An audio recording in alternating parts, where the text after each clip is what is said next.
El porfiriato se divide en tres etapas. El porfiriato comenzó en 1877 cuando subió al poder con la revuelta de Tuxtepec para impedir la reelección de Lerdo de Tejada.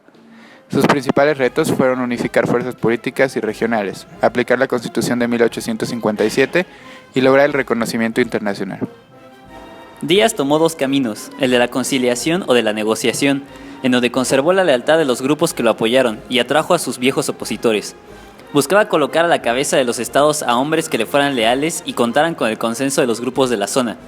De esta manera, se ganó a los líderes locales o los debilitó dejándoles cierta libertad, siempre y cuando no intervinieran en su gestión y garantizaran la paz de la región. Logró establecer relaciones diplomáticas con Francia, Inglaterra, Alemania y Bélgica. Asimismo, estableció una zona libre de impuestos con Estados Unidos que le ganó que en 1878 reconociera su gobierno. Cuando no podía recurrir a la negociación, Porfirio Díaz optó por el camino de la fuerza y represión, utilizando el ejército, a la policía y la policía rural con las cuales reprimía las rebeliones agrarias y castigaba a los rebeldes. De la misma manera, recurría a la manipulación de elecciones de diputados, senadores y magistrados federales.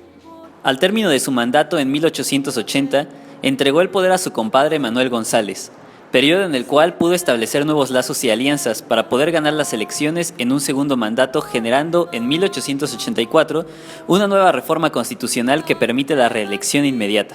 La segunda etapa comenzó entre 1880 y 1890, la cual logró eliminar de la Constitución toda restricción a la reelección y extendió el periodo de presidencia a 6 años. Esta etapa estuvo caracterizada por el centralismo y un gobierno personalista y autoritario por parte de Porfirio Díaz y de los gobernadores de estado.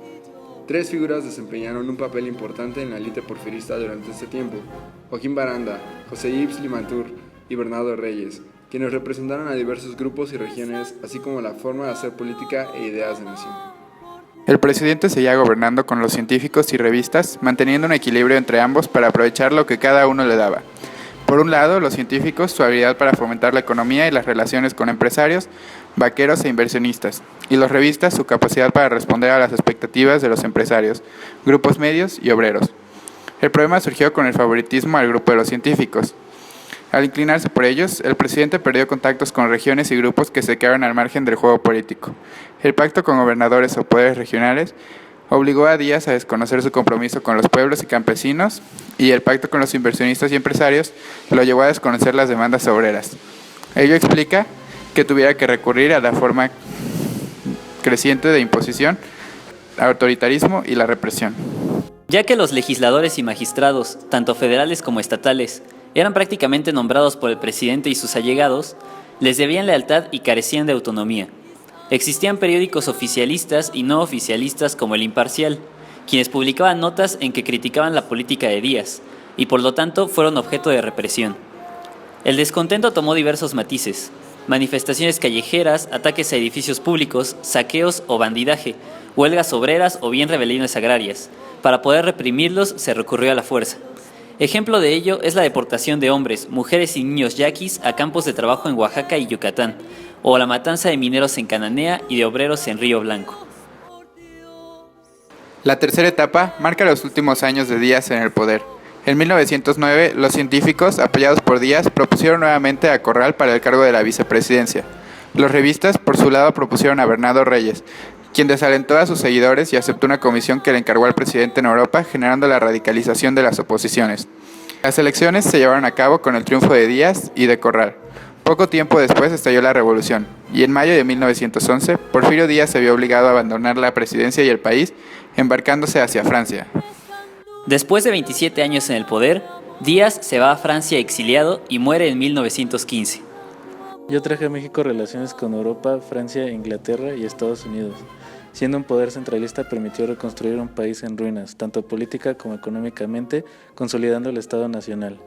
La economía del país alcanzó niveles de estabilidad nunca antes vistos. México se convirtió en capital extranjera para la explotación de los recursos mineros y se construyeron vías férreas, líneas de transporte, urbanización e higienización que quitó a México de un notable atraso a nivel internacional. Hospital General, Manicomio, Correo Mayor, Bellas Artes, Teatro Juárez, Plaza Manuel Tolsá, Antigua Aduana Marítima de Tampico, la Columna de la Independencia, Palacio de Comunicaciones y Obras Públicas, diseño de colonias Guerrero, Vallejo, Santa María la Ribera, La Roma y Juárez y la Universidad Nacional. El general Porfirio Díaz falleció el 2 de julio de 1915. Está enterrado en París, en el cementerio de Montparnasse. A 100 años de su muerte, vale la pena recapitular sobre el gobierno que presidió. El porfiriato, quiérase o no, es una etapa relevante en la historia de nuestro país. Todavía hoy se sigue discutiendo en referencia al régimen de la revolución, que tanto hay una ruptura o continuidad entre ellos. El problema fue que ese desarrollo no fue parejo, concentró las riquezas en unas cuantas manos, nunca tomó en cuenta las necesidades de la gente.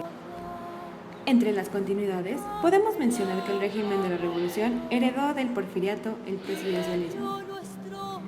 Es preciso resaltar que desde principios de los 80 apareció una élite tecnocrática similar a aquella de los científicos. Esa tecnocracia ha abanderado, igual que ayer, la ideología del libre mercado. La consecuencia ha sido una peligrosa polarización económica.